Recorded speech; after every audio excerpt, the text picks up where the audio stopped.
this empire mentality. This mentality that even if something is bad is happening around the world, well, then we must go and stop it. And you're like, you know, I heard people talking about this with the protests going on in Iran right now. We have to support these people who want freedom. And you're like, dude, this country was just locked down for like a year and a half. We were in lockdowns. Maybe we're not in the position to start exporting freedom around the world. Why don't we like start at home? Let's try to make this a free country. Let's work toward that. And, you know, paradoxically, every time we go to expand freedom around the world, we get less and less freedom here. And then we don't end up giving any freedom there. You know, it's like, we got to go bring freedom. Have we ever brought freedom anywhere where it's like super successful? I mean, you could argue that like in post-World War II, Japan and Germany, but by the way, that also came with the price tag of slaughtering their civilian population. You know, like it's not as if that just went easy. But, you know, then if you look at the war on terrorism, I mean, we went to spread freedom to the Middle East, but that comes with the price tag of the Patriot Act and the Department of Homeland Security and, you know, all of this stuff. And then, by the way, we didn't bring any freedom there either. So, and I think that what we were saying earlier about the way the internet has kind of changed the way people view governments and people view information and people have access. We're more informed, maybe more confused in a lot of ways than ever before. But I think mind reading is the next one. Maybe. I think when that happens, we're fucked. We're fucked for a while because there's going to be mad chaos where people try to make sense of people's real thoughts and real intentions and the real mechanisms behind everything that runs the world. All of our money, our government, the mindsets of people that are just trying to acquire money and how insane that is. How insane is just the pursuit of only numbers.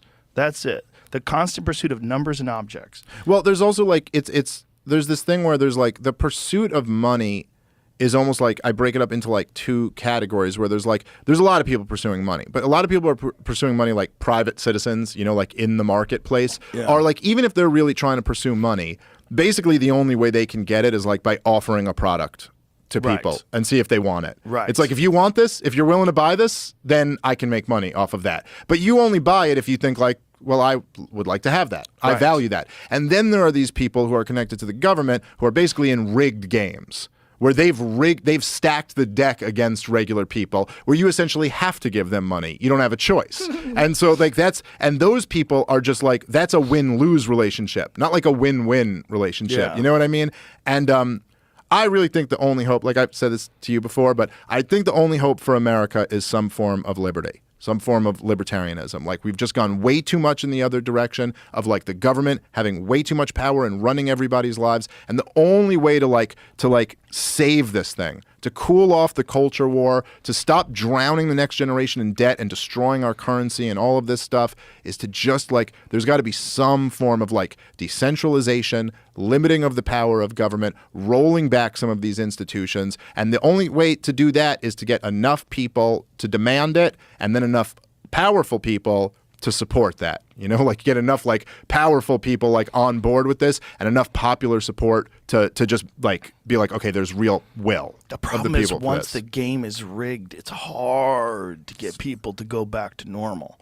It is. They've had a rigged game for a long time. To open it up to an ethical, logical, reasonable playing field at this point in the game where it's like really locked down. And well, you mean like so from the extract. So you're saying like for those special interests who have this game rigged, right? So like I think what it's almost got to be is some combination of like where there's enough of the people who are so angry and are just demanding their freedom and that this rigged game be rolled back, and then it's almost kind of like they're like, look, you got away with this for a long time, but you're going to meet something like you're going to meet a very bad fate if you continue on this path. Threats. Well, I don't want there to be violence. You'd much rather be like, hey, look, take this deal. Cut your losses now. Like you did this. You got away with it for a long time. Go away. Stop doing it. Because look how angry you're going to make these people if you continue ripping them off. But you always want a peaceful solution to all of this stuff. But there's got to be, you know, like, look, I'll say the thing that to me is like the silver lining, the note of optimism, is that there really is something important about people waking up.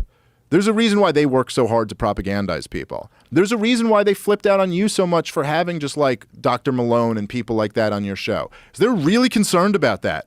They're really concerned that you might talk to people and that they might hear from this expert and they might believe him.